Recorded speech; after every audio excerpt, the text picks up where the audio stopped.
Good morning everyone, welcome to my channel. So today's video is the announcement of a few things.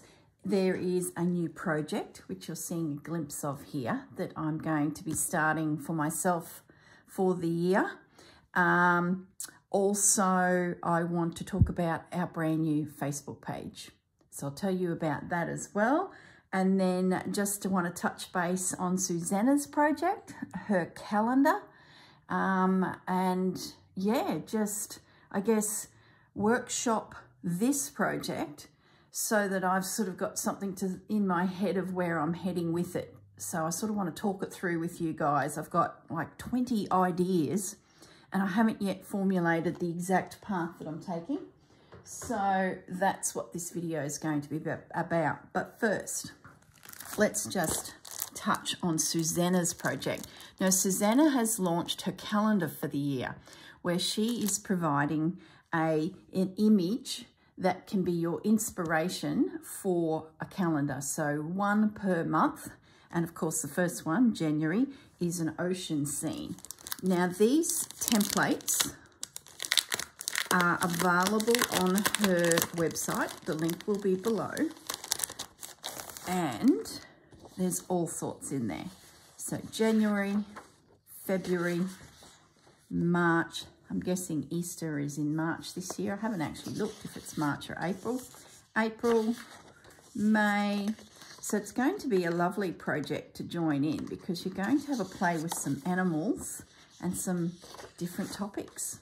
Look at this guy. Now, I plan to participate, but I may not do every month depending on my work schedule because, you know me, I seem to start so many projects.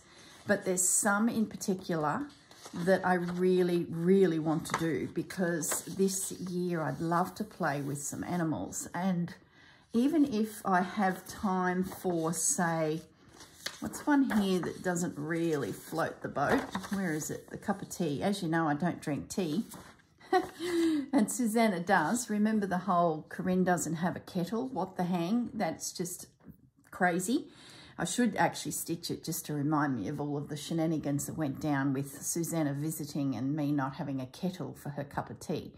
But what I might do, if I decide not to do that, I might do an animal here. So I'll definitely be following through the month stitchery. But I guess picking out some that really, you know, inspire me, or let's say something comes along through the year and I think, oh gee, I so want to try that. I might work it into Susanna's month. Does that make sense? So I'm definitely in for the calendar. It's just the images within the calendar. Like November, there might be something pop up from somewhere as inspiration and that takes over this one, or I might slide this one later in the year if I do love it. So that's sort of how I'm approaching Susanna. Look at that, isn't that gorgeous? Gosh, we could have some fun with that one. So these templates are available. Susanna has printed them out, so you can grab yourself a set of those or just follow along with the prompt. Like if it's an ocean scene, you may have something else. Now I can't get that back in the bag. You may have something else in mind that you want to do for an ocean scene. So either way, January is kicking off with something to do with the ocean. Now I have some packs of fabric that I've been putting aside for a bit of an ocean themed piece. One pack I got from Susanna, oh gosh, way back in January, I think the year gone.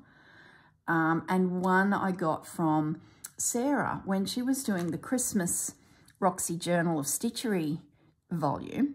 She put together some blue packs. I still haven't broken into that. So I'm thinking of getting those two packs out and seeing what goodies are in there and building a bit of an ocean scene from that. So that's a heads up of a project coming up that I will be participating in. So if you want to make a calendar, the other thing Susanna's put together is some packs of fabric that will follow along her interpretation of the calendar.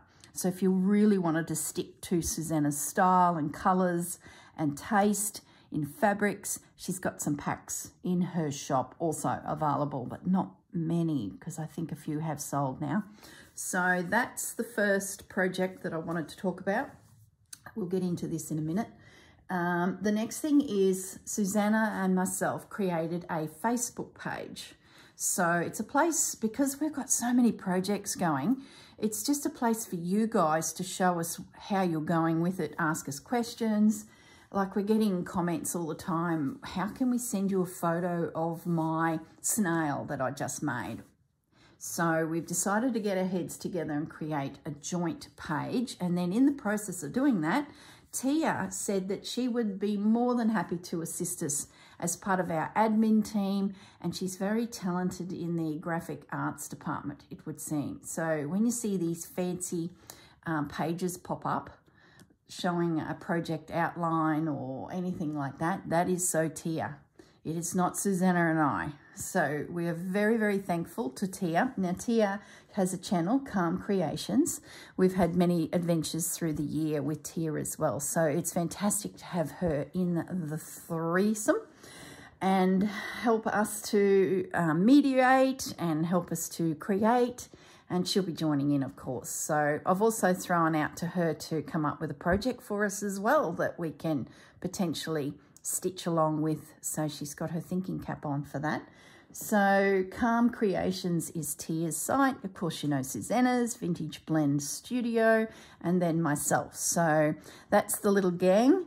Our Facebook page is called Stitched Vintage Treasures. So it was a play on our names.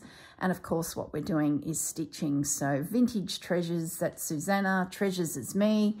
And we're stitched. So there'll be a link to the Facebook page. You'll be asked 2 questions. One is, where are you from? And the second question is, what's your favourite stitch? Once you've completed the questions, I get a notification, and Tia and Susanna, so one of us will then jump on and click the approved button, and you're in the Facebook group. So that's where we're heading this coming year. So we thought we better do a video leading up to the new year, hence why today you're watching this. Just announcing some of the projects and some of the things we're up to give you a little bit of time to be ready for the new year. As for the first week of January, I'm not sure when these videos in my world will appear. Susanna's going to do a video, and probably Tia as well, talking about how she'll roll out all of these things in her week or her month or her year. At the moment, I'm going to be doing the calendar. I'm going to be doing this project, which I'll talk about in a minute. I'll be doing the Roxy Creations Volume 5, where the girls have announced previous week that they're going to give us a project per month to create. And they're all things, precious items that we can use or create a few of and gift people, or even make some that you can sell, which I thought that was very, very generous of the girls to offer that suggestion.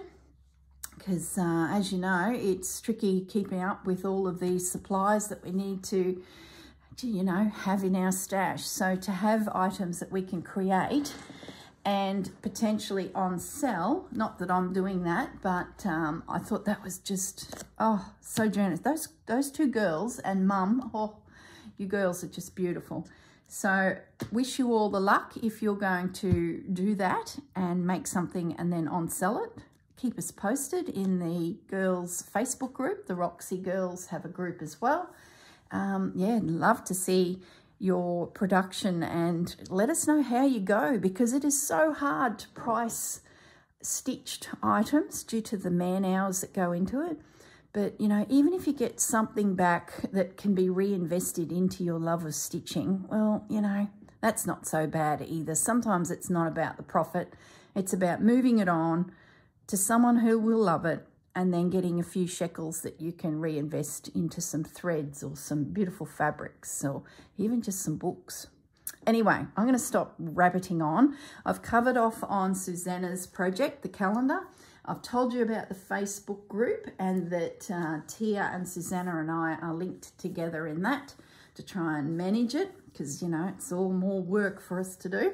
So let's get into my project that I'm launching, and the lovely Susanna is going to join in as well. We have a hashtag. Oh, Tia is too. She's been busy stitching. We gave her a sneaky prompt and she's been busy stitching, so she will hit the floor running really quickly. But in the meantime, let's just get the basics covered. We will be giving you one prompt per month, and it's going to be a flower. Our hashtag is hashtag Botanical Beauties. So let me just rewind everything here. I might, I'll just write that down. I've also got the old hashtag out of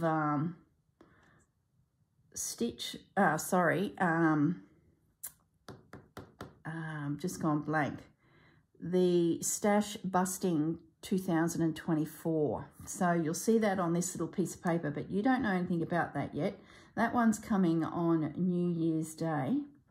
Botanical Beauties. I'm just writing that down for you. So hashtag Botanical Beauties. This one here is coming out as a video on New Year's Day. I've decided to clear some space in my room, and I'll give you the details of this. Tia has done up a nice little artwork page that will pop up around the time that my video comes up, challenging you to clear out some stash busting. So anyway, I'm getting sidetracked. But Botanical Beauties is now the hashtag that you will need for this particular project. What else do I need to say about that? All of that info will be in the link below. So for the fellow YouTubers out there that have been following me along with the Stitch the Seasons, which is also still going, I'm into summer and I've been busy pre-recording those videos so that they're just ready to roll out on a Friday, and then I've got time to focus on some of these newer projects. So that'll keep my videos moving along for you all. So any of the YouTubers out there that have been following along with Stitch the Seasons, and I think at last count there was 14 channels, which is pretty exciting. So it's so good just cruising through, and that hashtag links me to all of those people and watching their videos. So that was excellent. Botanical Beauties is the new hashtag. Now, enough yibba yabba. The plan is to create a flower each month. Susanna's providing the first prompt for January. I'm February, and we're alternating. We've picked our 12 flowers for the whole year, so we're ready. We sort of know what's coming. Now, what I want to do in this video is just go through some inspiration and where my head's sort of heading with it. And oh gosh, the way I was thinking this morning, I think it'll actually be 2 projects within the one. I don't know. You'll see why in a moment. How this came to be. As you know, I did the Fleur Woods program of stitchery. Oh, what was it called? Joyful Embroidery. I believe she's running it again. So if you missed out on the intake, please, I highly recommend it. Fleur just opens your mind and really helps you relax into the imagery of flowers. And that's sort of where I just have to do more of that. Now, in her book, which I have shown you before, is just, yumminess. Like, I haven't even got through the whole book. I like flipping through the pages and reading, and then I'll see something, and then off I go. And I'm into the craft room and just stitching something. Like, just look at the way she does her beads into pretty jar. Like, seriously.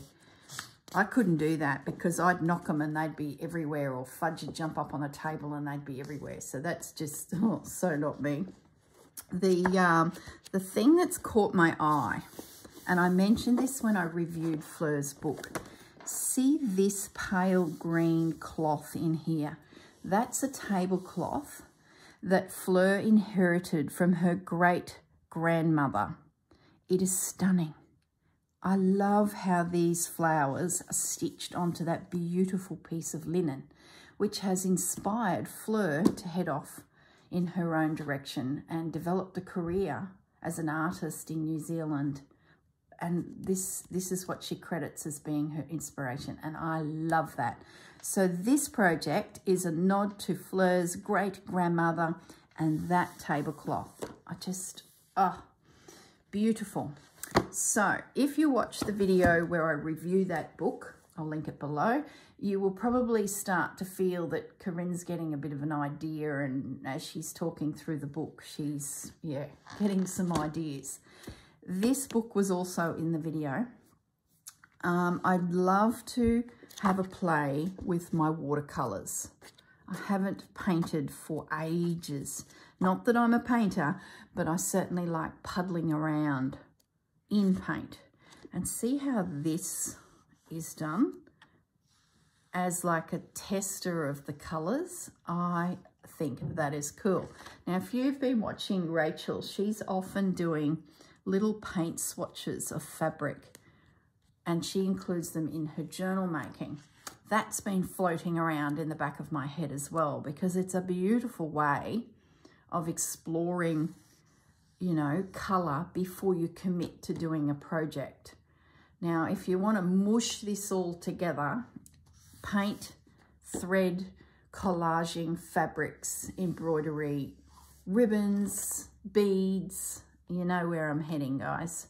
The only thing we need is just the name of a flower each month to focus our heads so we don't get, you know, all over the place. So that's how the project has come to be. So have I got inspiration? Yes, I've got this book here, which helps me understand the flow of paint when applying it to the flower.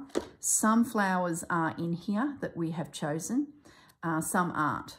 But if you go onto Google, you can easily find, you know, a flower that we've presented to you for the month and watch a video of someone painting it. Even if it's in oil paints or acrylics, it doesn't really matter. I think what's going to happen is we're going to understand the construction of the flower. Now, these guys are poppies. This is a piece I did with Fleur, and I'd never dyed fabrics before, so I had to play with some acrylic paints watered down. I also, this little piece of fabric in here, that dark purple is mulberry. Mulberry season was on when I was doing this piece.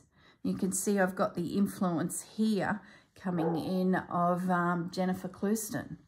So we've been playing and exploring Jennifer's stitches and her style and technique all year.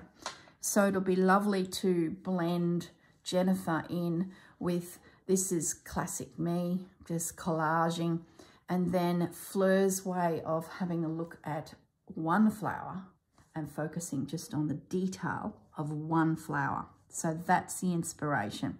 So with that in mind, a couple other things I want to show you. This is a piece of fabric I picked up when I was in New Zealand called Honeybee. It's a Riley Blake fabric. I don't know how this is going to be used in my project, if at all. If anything, maybe it's just an example of the looseness that I'd like to achieve in my drawings. So I guess I'm not chasing the detail of the flower. I'm not a botanist. I can draw enough to save myself, but as long as the flower, I guess, I sort of want you to be able to glance at it and go, yes, that's a whatever the flower is. If that's not achieved, well, then I guess I've got a bigger problem. But anyway, we'll give it a go. And then I'm going to embroider it, embellish it, collage it, and play with it. So that's the process. We have a month to do it in. Gosh, you guys are going to be busy. We've got the Roxy Girls project. At least that's something useful. I don't know how useful this will be. This will just be, I guess, studying a flower. The other thing too is to bring a little bit of Jennifer in to that flower, because she's been showing us so many stitches and so many techniques of how to put beads on. Yeah, really, really cool. Now, this book I did review in the video. I'm just folding down all of the tabs that are sticking out the top because they have written on there the flowers we've chosen. And I've just realised, so that was a bit of a oversight. You could have easily seen where we've been flipping through the pages to look for inspiration. So all of our flowers are coming from this. Well, the word anyway. Some of the images are beautiful and we're just going to go with it. Some of the other images we look at and go, it's all right, but gee, we like the flower. So we'll get on to Google and type in the name of the flower, free sketch, and that will bring us up some imagery that we can use. There's lots of free sketches out there on Google of flowers. This one's a good book because it's also designed for artists and embroiderers and craftsmen, and you can go for it. You can trace out of this and use it as your foundation for, you know, your embroidery or your creative piece.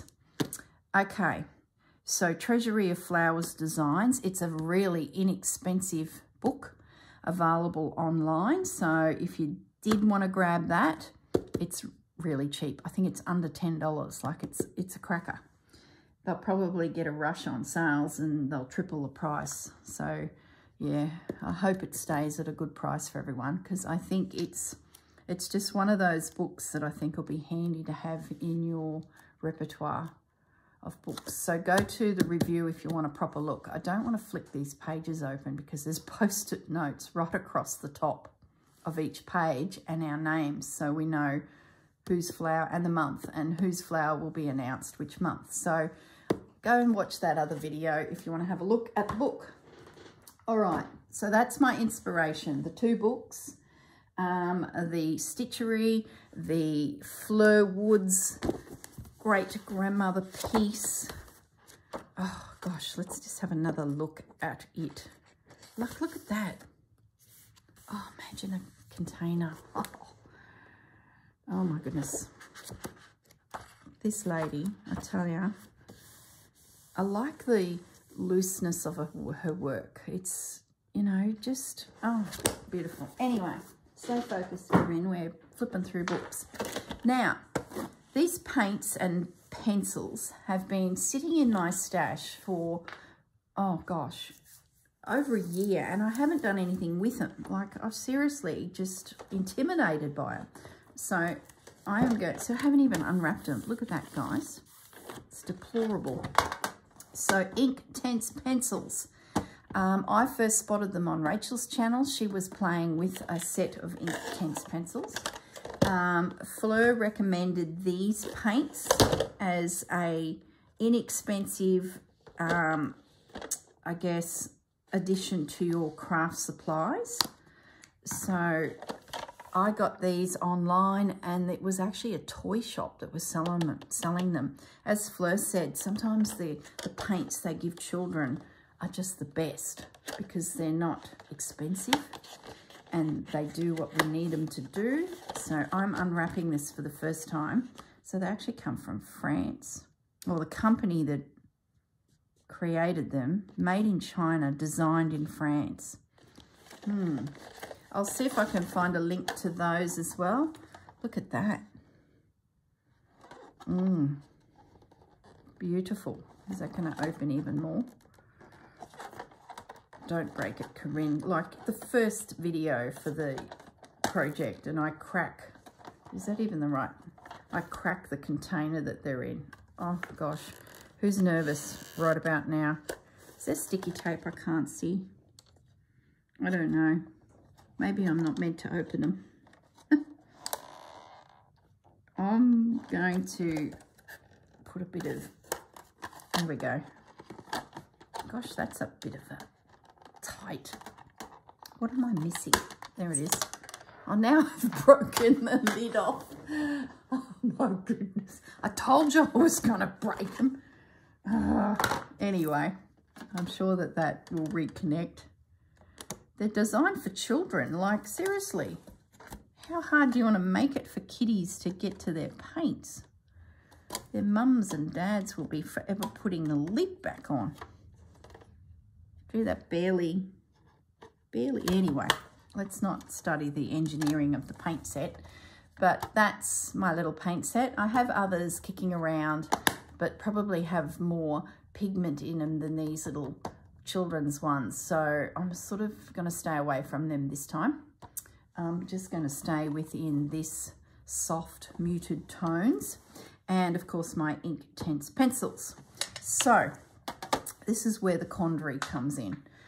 In the video where I reviewed those books, I showed you this tablecloth that I picked up. Now it's circular, it's about 90 centimeters. It is pre-printed with an embroidery that never got finished by whoever had it prior to me. She has stitched a beautiful crocheted edge. It had a bit of a smell about it, so I went and washed it, and I've ironed it, and it's ready to go. But I was just thinking, the problem I have now is I've taken out of this fibre, this fabric, the sizing or the starch that makes it really good for painting and drawing on, which is where this project's heading. I want to explore the drawing of the flower for the month and then embellish it with stitch and collaging. So the classic test, this is just plain calico, is if you get some water and splitch it on, can you see how the bubbles of water are just sitting there? This calico is brand new, has not been washed. So the sizing or the starch or whatever it is they've put into that fibre is still there. I think when I splitch this doily tablecloth, see how it goes straight in to the fabric.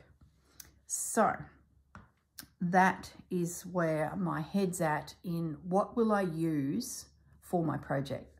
I really want to use this for the embroidery because I can see this tablecloth just full of the flowers as I meander around in the nod to Fleur's great-grandmother's tablecloth. But if I add paint and ink to this, it's going to bleed and spread. So something I need to think about, whether this is just embroidery and I stay within the confines of just stitching, or I be brave and let the ink bleed and spread and it becomes more of a colourful background to my work. Something I need to consider. Now, if I want to paint onto fabric, this fabric is probably the best choice, just plain old calico.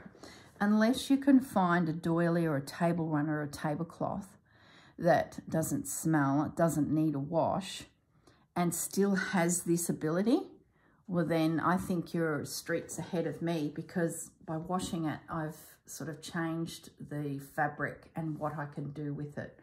So I guess this video was just to, just say to you, when you choose your base and how you're going to present the project, if you decide to participate, have a think about how will the paints react to your fabric. Maybe you need to stick to calico, paint, draw, stitch, embellish, cut it out and apply it to something else, which is one option that I'm considering. Or I let the paint bleed and it becomes very wishy-washy sort of colour background like that. So this cotton was an old shirt, so there was no sizing, no starch, no nothing. So when I played with these colours, they just bled through the fabric and became this nice washed background. So that's what would be achieved here. Where this one, I can really control, you know, what happens with my colours. So I need to have a think about that. I'm not yet ready to make that decision. The first video that kicks off will have, you know, my decision. It's only, you know, the 28th of 2023. So I have a good week to sort of think about it over New Year and decide. Now, something else that Susanna and I have been talking about. Susanna's using a tablecloth as well. We have 12 flowers, right? So we were talking about how we spread the flowers across a circular tablecloth, or I think Susanna's tablecloth is like a diamond shape. So we decided that we would create quadrants. Now I think Susanna is actually going to stitch in lines, so each section is ready, and as the months roll through she can just pick another section. And there's just using cotton, she's doing a running stitch through to make sure that, I think it'll be like pie shapes on her piece. I'll link her video as soon as it's available, so you can go and see her thoughts on how she's going to work her piece of tablecloth to create an area of which that she can stitch in. Now mine's a little bit different again. I have this piece half stitched everywhere, and the lady before me has done a bit of there's a hint of a colour wave that she was thinking, purples and rusts. This one's real brights with this yellow. If I flip it over, pinks, teals and purple. And then the last one is completely blank. So I think I'm going to use that inspiration, that this hint that this lady has given me, as a bit of an idea of, okay, let's say the flower is X and that flower comes in that colour predominantly. I might aim to put the flower in this quadrant. Now, so I mentioned that this was a circle, so I have folded it in half and then in half again. So I have got, there's the centre of the circle, I have got this quadrant happening already, and see here's the print. So I could put an image here, and then there'll be one here, and one here. So already there's 4 flowers with a space to go. So what I'm thinking then is this remaining section will be the remaining flowers, and that would give me 3 locations over 4 areas to create my 12 projects. Is that maths right? That math's right.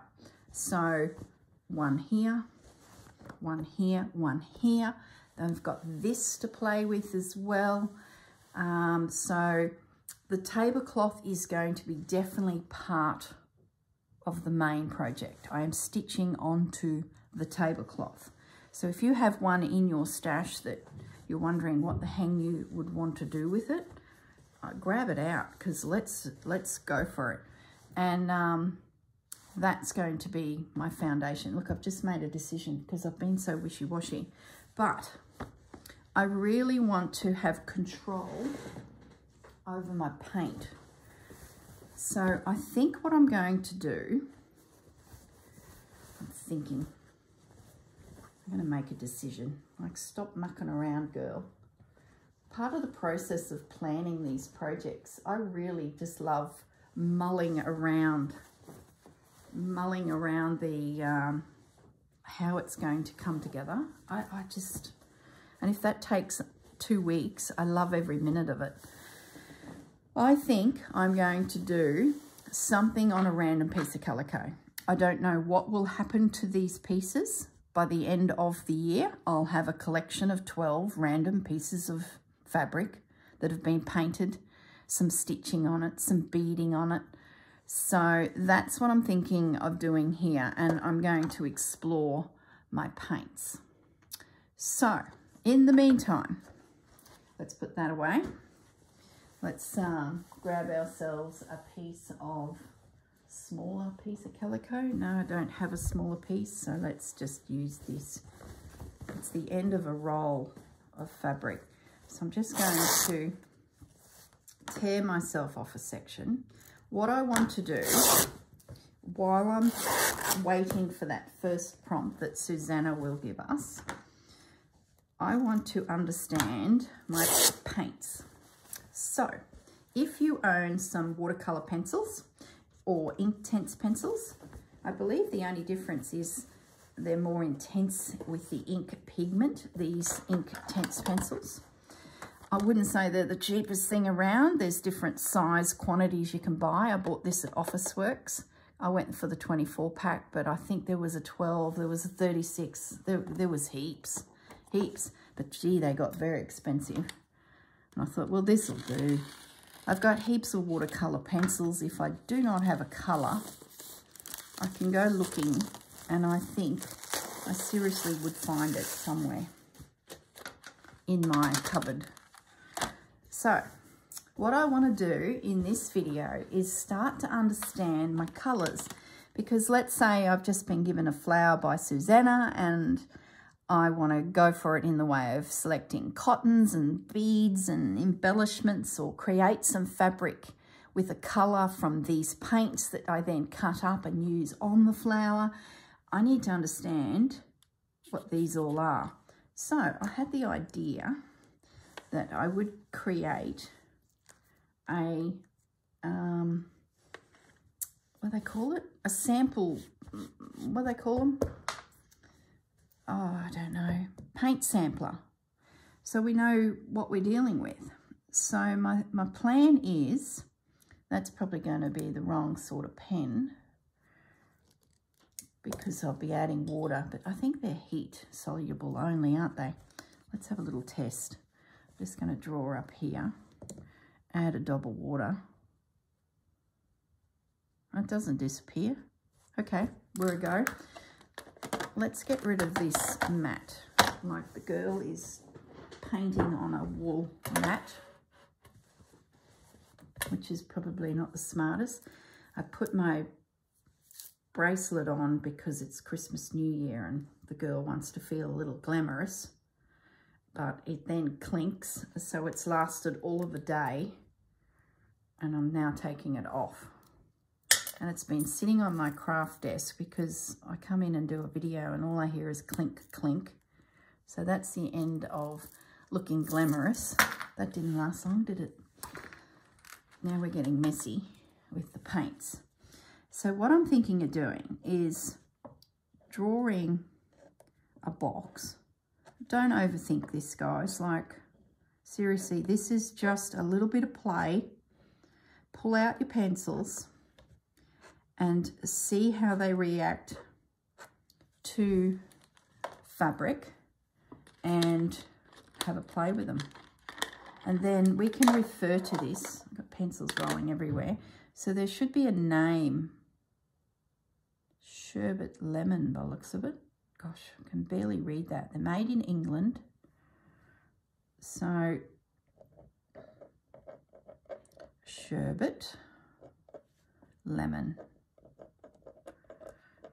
Now, what I'm going to do is see what it does. I'm going to add some water. And then when I go to stitch a particular flower, let's say it's a daffodil, and I want to go visit all my yellow colours, I can at least look at this and go, oh, that's daffodil, that's not. There was a paintbrush in the back of this little thing. Oh gosh, now I've got to open it again. Oh my goodness. Come here, little paintbrush. All right. So yeah, that's what I want to do in this video. So how long have we been rabbiting on? 38 minutes. Let's just, oh goodness me. Sherbet lemon. Now remember, this fabric has the sizing left in it. So the paint's not going to, you know, bleed. So it's really good for at least doing a tester. Sun yellow. Is it too late to ask Santa for more colour? No, we do not need more colours. No, we have plenty of colours. Santa's done for the year. Santa built me a house. Like, seriously, the girl needs to leave Santa alone. We don't need to be bothering Santa. She's had her fair share for the year. There was nothing under my Christmas tree. Gee, that's intense. Slightly different again. This is going to be really helpful, I think, guys. If you haven't done this with your paints or a collection of pencils, might be a nice, easy little thing you can do over Christmas, New Year. And then I would add this piece of fabric to that pile of paints, and then it's forever with it as a bit of a reference, especially if you want to play with fabric and paint. This is going to help me become a bit braver too. Gosh, they're intense. Oh, wacky-do. All right, what was the name of this guy? Gosh, that small print. Tangerine.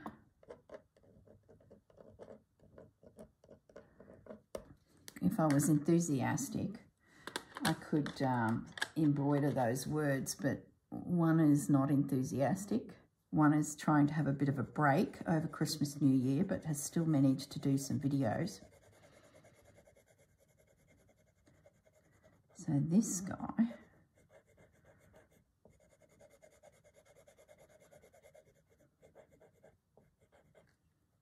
is poppy red.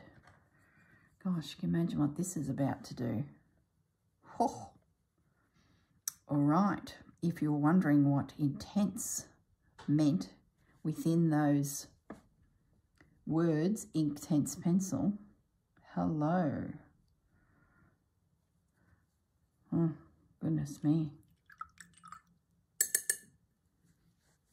I better write the name of it there. Because the girl's impatient, she wants to see what those other paints do. So let's just stop that for a moment, because boy, I think we need some more muted tones. Let's have a play with these. I do have a small set of Windsor and Newton paints here. Oh my goodness, this lid. How are the children to get into this container? Okay, we're in. All right, let's start over here with the yellows. So there's no names. Are there names? Gee. Maybe I just need to follow the lines that are here. I'll make them a little bit smaller. So that's nearly a swatch. So I did mention that the swatch idea embroidered into my work was something that I'd been playing with, because Rachel uses them swatches on her journals. She creates little fabric swatches. Let's do, as it appears in the panel, let's do this. Okay, so being gouache, it's got more of a solid appearance to it. Now, I'm really being quite intense with my water and colouring here, so I'm getting quite a solid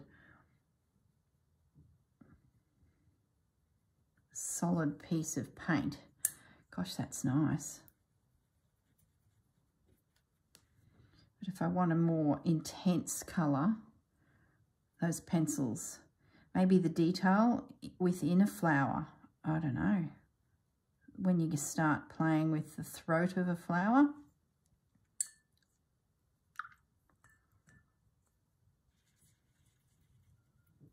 And this one's white. Let's see if it does anything. Because white's handy. Oh, it does. Look at that. It's because they're gouache. I might jump up and grab the little palette of Windsor Newton paints. That white's going to be handy, because we'll be able to paint in a white flower and then go for it with the stitching. Look at that. Aren't they different? So I'm going to quickly grab classic watercolours. Hold that thought for a moment, guys. Okay, this is a little set that I left here in my craft room. Most of my paints have gone up to Barham. I've moved majority of my painting, but I left this one behind because I thought if I did want to do anything, at least I've got a small watercolour palette. It's these little guys. So let's have a little play with them. Okay, I wish there were names on these. Are there names on the box? Where's the box? No. So I guess at the end of the day, these gouache paints are designed for kids. But gee, they're nice. Maybe they're not for kids. That's how I understood it. They're certainly available in a online toy shop. So let's have a look. Again, I might do the boxes a fraction bigger at similar 1, 2, 3, 4. So here's an activity for you over New Year. No stitching involved. Just dig out whatever paints you can find. Go to the kids' or the grandkids' paint boxes and have a look at what you've got around you and do up a bit of a sampler, because if you're going to do some stitching and have a play with some paints as well, at least you can have a bit of an idea of what colours are around you. There'll be lots of sales on soon too. Oh, that's not wanting to go into the fabric. That yellow, or the 2 yellows, has more pigment in it than that orange. It's got a little bit more in. So very similar to tangerine over there, isn't it? Ooh. Red, red, red, but more of a warm red. I think there'll be a place in this project for all of these products. I think I might have to keep all of them nearby. Now most of these will have a name, but of course it's not on them. I'll have to do a bit of research. I've got bigger watercolour packs of these Windsor Newton watercolours, so I should be able to track down those names because they're pretty standard across their whole range of paints. So there you go. That gives me a bit of an idea of my different, I guess, paints available. Let's just write Windsor and Newton. And what was the exact name of these guys? Just Gouaches. So let's write, let's wet Gouaches.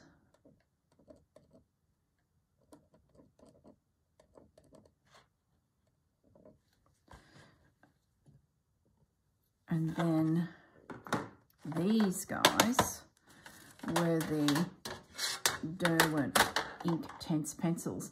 I'm not sure if there's other brands out there. I sort of don't know too much about these Inktense pencils.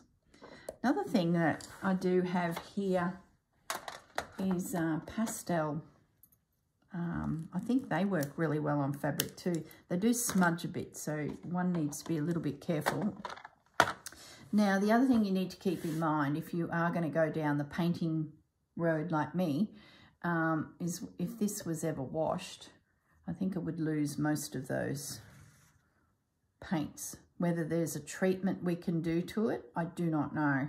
That would seal it in, probably is, but like I said, this is not my forte. I'm just puddling around in paint here. Now, the other thing I wanted to do before I leave you in peace, we've got 10 minutes. My piece of fabric here that I've just torn off a bolt of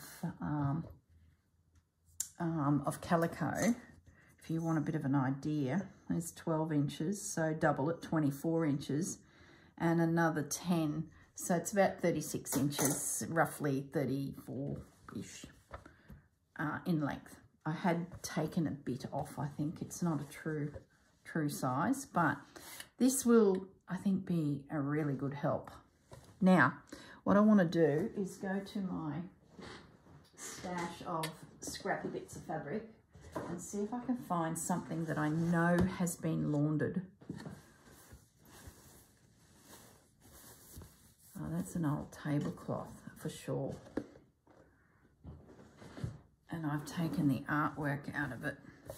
So what I'm going to do is just rip off a piece, and I want to revisit a couple of those paints again and show you what happens when it goes onto a laundered piece of fabric where there's no sizing to protect, I guess, the wash. So let's start with the just watercolour paints. So there's a couple techniques: wet on wet, dry on dry. So if the fabric's dry, you paint on and you get an effect. Being this has got no sisal in it or starch, it just immediately spreads. Now, if I wet the fabric first, then add, it really spreads. And you can create shading and, like, I guess if you want to paint a petal that's got different tones of colour, you can blend really easily.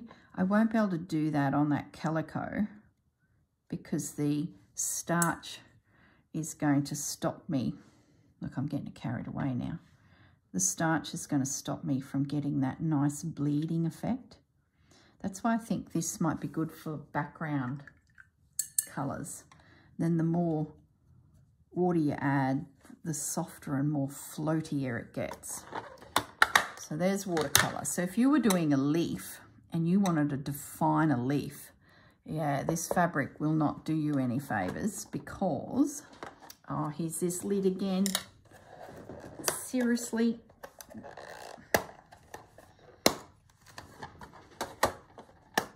Gosh, it's got me psyched out.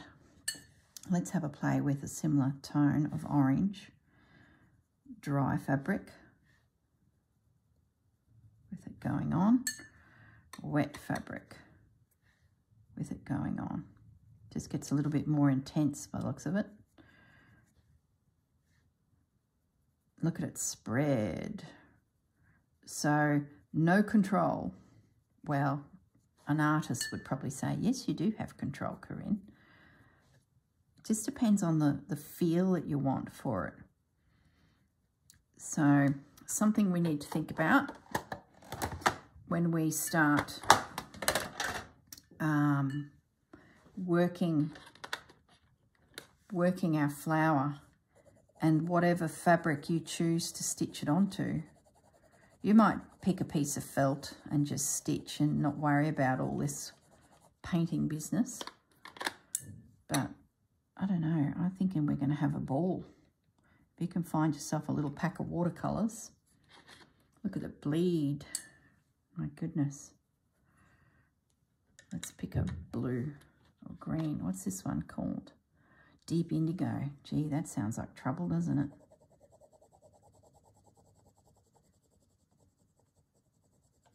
Yeah, these are going to make great background washes. There you go. That's the word. It was eluding me. Background washes. Look at that. Completely different look, isn't it? Look at her go. Off she travels. So if you did a flower and, I don't know, let's have a play. Let's say you did a petal and you wanted the definition of the petal, but you wanted the petal to have a shadowy, bled, what's the word? Soft edge. So we're getting more intense in the middle there. And then maybe add a bit of purple. Is that purple? Deep indigo. This is where our paint swatch sampler thingy will really help us so that we don't go and, oh, look at that. So we can still see the outline of the flower, but we've let it really travel and move.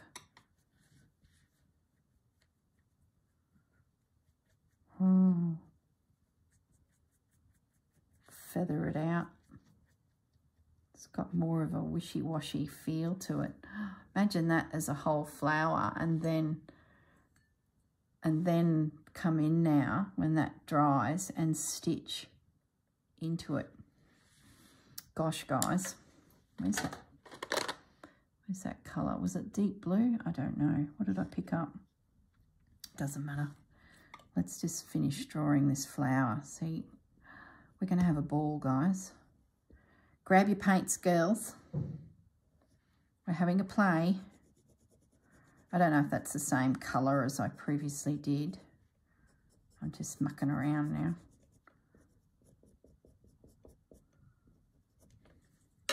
And some of these little bits that we play with, I think, yeah, am I thinking? I think what I'm going to do is the calico is going to be where I play, and maybe some random pieces of washed fabric.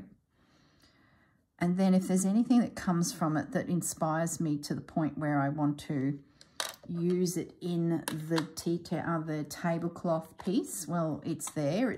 I'm creating fabrics, I guess, for my project. Well then, oops, I just daubed the end into the water. Seriously, I don't think that was the same blue. I think this was the blue. It's a completely different look. Oh, how yummy is this? You might find, you know, that fabric I just showed you, that, where is it? What do I do with it? The fabric that come from the shop in New Zealand. This. You might find something like this and then paint into that and then stitch into that, and that becomes your canvas. And look, if there's a flower that we give you as a prompt and it's not on a pre-printed piece of fabric, well, it doesn't matter. We might say daffodil and you might say, sorry girls, I'm going to work on the daisy. Doesn't matter. Does not matter. We will not, there'll be no flower police. I love that saying. I think Rachel's the one that coins that. Be no one telling you it's wrong, because there is no wrong. Look at that. Look how much that's travelled. What would happen if we then put a red in there?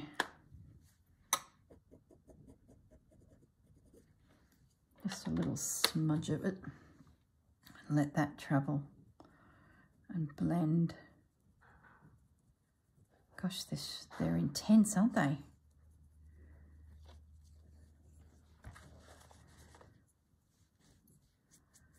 There we go. So we're going to have a ball. And as I said, if we have a play with the paints and something yummy comes from it that can be worked into our piece, great. If it doesn't, it might be just a way of understanding the prompt flower. Maybe we want to draw it a few times on paper. You might want to pull out watercolour paper and stay away from fabric, and draw it a few times, paint it, have a play, and then go to your actual piece, your hero piece, the tablecloth, or whatever that may be, a wall hanging, or I don't know, whatever you want to do it on. You might do some placemats. You might do a cushion that has a kaleidoscope of flowers over it that you embroider for the year. Size of the flowers can range from, you know, something like the size of a postcard up to something that is a little bit more substantial, where you can really play. So, yeah, don't be afraid of experimenting. See, this is not dry, but let's say we cut this piece of fabric out now. We've got a wash of the orange and the blue, orange and the red. That there, once dried, might become an element that you stitch. Let's put that aside. That there is my tablecloth bending over. Might become a piece that you then stitch into on your actual main piece. So, all right, that's how I see this project going.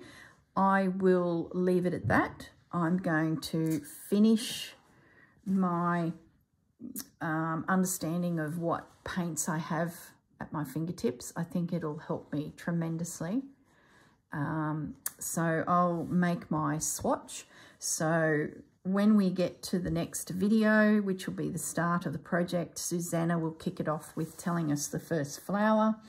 We'll have a bit of an idea of what we're going to stitch onto, how many mini projects are going to lead up to the project, or you're just going to be brave and go straight for it. Love that white. Look at that. Gosh, very, very cool. All right, I will put as much info as I recall in the description below. If I've forgotten something, just comment and say, hey, what was the such and such? So there you go. Welcome, welcome. We're about to kick off some projects for 2024. Is it 2024? Yes, 2024. There will be heaps more. This is just a snippet of what's been percolating in my brain. But this is definitely a good start, and I think will anchor our year. So between Susanna's calendar and Botanical Beauties and our Facebook group where you can show me what you've been doing, and Tia helping out, and we've said to Tia, come on, throw a project into the mix. I think I did mention to her Easter, come on, give us something for Easter. What can we do? So stay tuned. There'll be all sorts of adventures I'm sure we will be embarking on. Look at that. We've just created our own fabric. Very, very cool. It's about time we use these things that we've purchased when we've seen them on Rachel's channel and put them into one corner going, oh, it's all too hard. This is it. We're going to dabble in paint. All right. Okay, guys. We'll leave you to it. Have a great new year. Stay safe. Don't party too hard. Everyone into bed by 10 o'clock so you're ready to stitch the very next day. Good luck. Bye. Hi guys, I'm back. I was just tidying up my desk and I thought I'd better mention, if you're new to watercolours and you're having a play like I just did, and everything here is damp that I touch with my brush, those first 4 and a couple of these, make sure you leave your paints out to dry. I went to pop this silly lid back on because I've also pulled it off again, and I realised that my paints were dry, and I thought, oh, that's right. That's a bit of an old thing I remember from painting days, is to let your sets completely dry. Otherwise, especially if you're in a humid environment, that moisture could turn very quickly into a mould. Some paints have a mix in there to stop that, and they won't, but you just don't know. So it's a bit of a good rule of thumb for all you newbies out there that have just rummaged through the toy box of your kids or grandkids and found some paints. Let them dry. Just let them sit out for an hour or so. I don't know about these Inktense pencils, but just to be on the safe side, I'll just let them sit there and dry until I'm ready to either play again, pack them away, whatever. I'll be doing my sampler just to give myself a bit of, you know, guidance to what I've actually got here and how they perform. All right, guys, look after yourselves, and definitely saying goodbye. See yous.